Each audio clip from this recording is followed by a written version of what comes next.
Hi guys, I just wanted to do a little mini unboxing as well as a review of my M-Gram gouache. When I ran out of some of the colors from my Winsor & Newton gouache set, I decided to try out another brand, and I was really excited to try out the M-Gram brand because I've heard a ton of great things about them. The only place that I knew sold M-Gram gouache in Europe at the time was Lawrence Arts, so I decided to get a couple other things when I bought my gouache. So I just wanted to share that unboxing with you.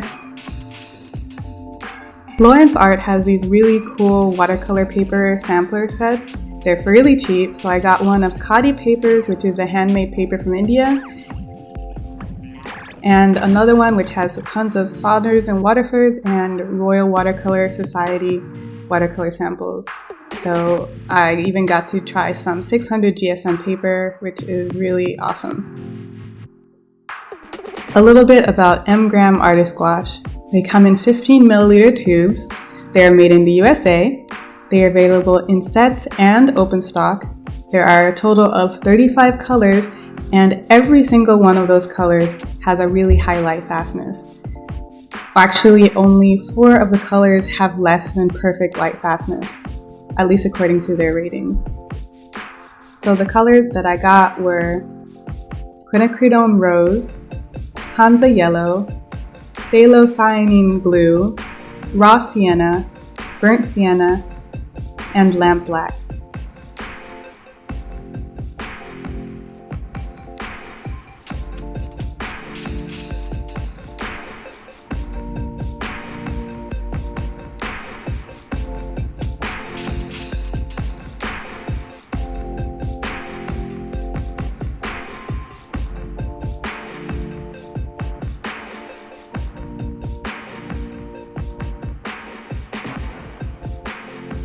As usual, I'm starting out with some swatches.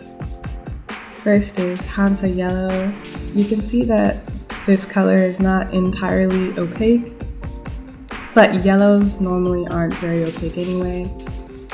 I was actually surprised with how opaque the Quinacridone Rose was, since that's a traditionally very transparent paint. If applied at full strength though, it ends up being pretty opaque, as does the Phthalo Cyanine Blue. And I really love how these colors water down. They dilute so beautifully and they're not chalky at all.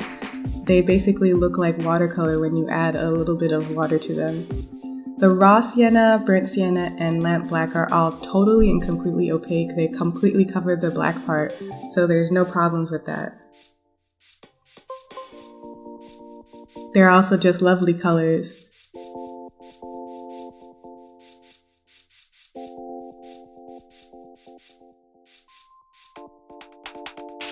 You can see them also when they're dry. Not a lot of fading in the paints. So it was really easy to come up with a really bright and vibrant color range for these pigments. Of course, I chose these colors knowing that this combination should mix well, but they still actually surprised me with how beautiful all of the shades came out. The orange is really gorgeous. The red is really vibrant.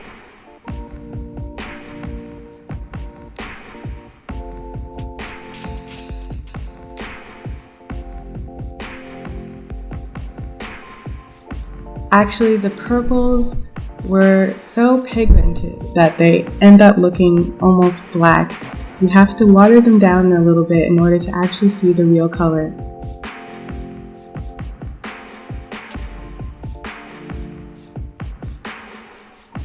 As you can see, just dipping a little bit of water and you get such a pigmented color just from re-wetting dried paint. It's pretty surprising.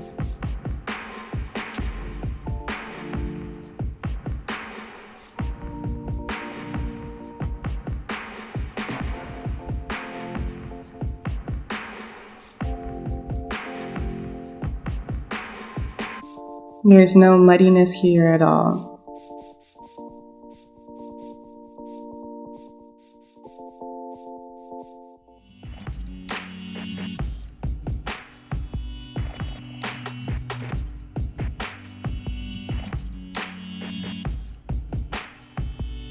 All of the colors also stayed quite vibrant when they were dry.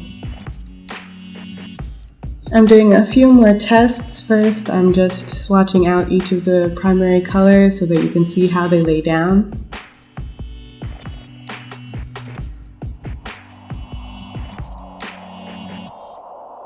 They're not streaky or anything.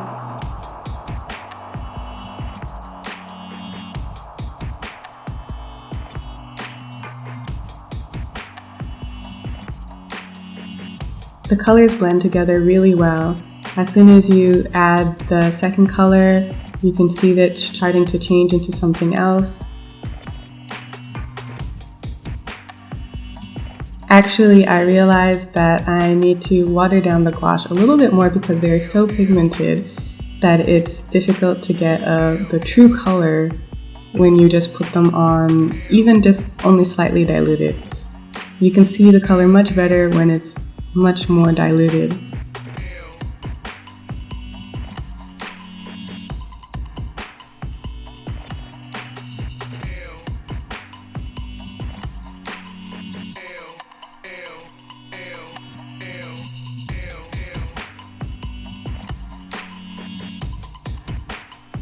So this is blue and quinacridone rose. You can see it becomes a nice purple.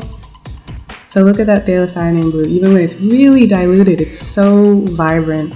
And I just added some quinacridone rose and it makes this like really pretty purple here. And the same thing with this yellow and quinacridone rose. It makes this really poppy, happy orange that I really like.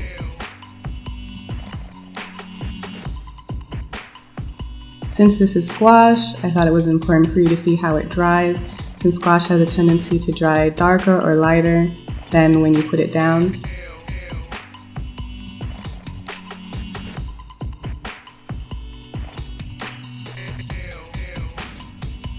But actually, this doesn't change very much. The vibrancy of the color is still there. It's slightly less dark, but not very much, which is nice to see.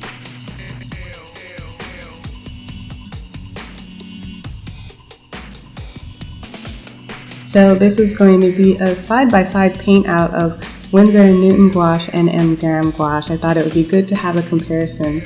So the Winsor & Newton is on the left side and the M. Graham is on the right side. I have them on an opaque background and on a white background.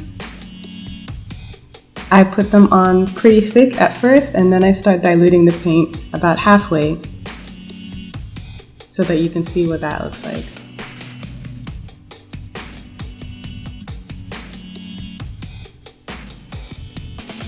I don't know about you, but I actually think that the M. Graham covers much better than the Winsor & Newton paint, and the dilution is just so beautiful.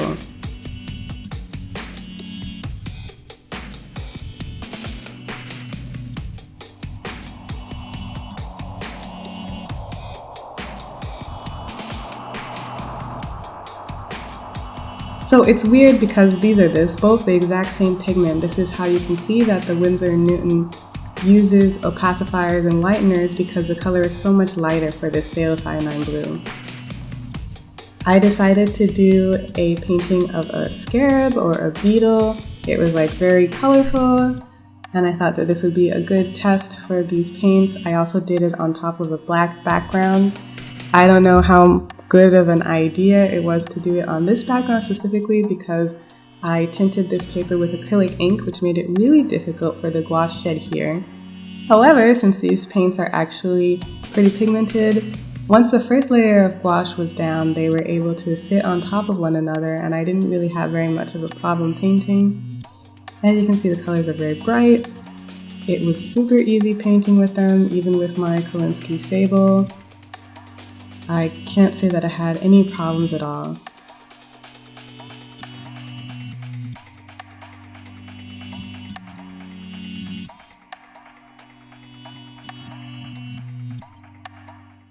These colors re-wet really easily. You don't have to add anything to them.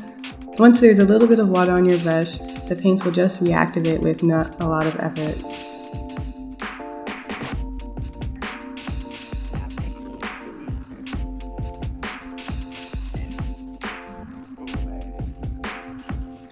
Oh, in addition to the M-gram gouache, I did use some Schminke gouache because I didn't buy any M-gram gouache in white since it's much easier for me to get Schminke in Germany and I'll probably be going through white very often. But I actually didn't end up using as much white as I thought I would.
Overall, I would give these paints a 5 stars because I can't think of any negative points of them.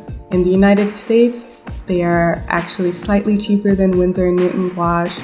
In Europe, it's a lot more difficult to find them, but I'll have the links in the description below to 2 stores that I know you can get it in Europe.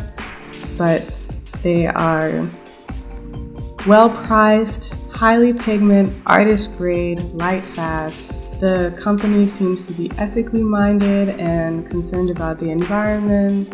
I really don't see any downsides. I would recommend this to anyone who ever asked what kind of brand of gouache they should try.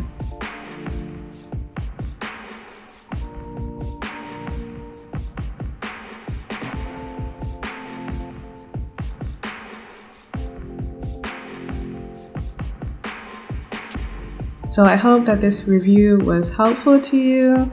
If you have any questions, please leave it in the comments below. Thanks for watching. Bye!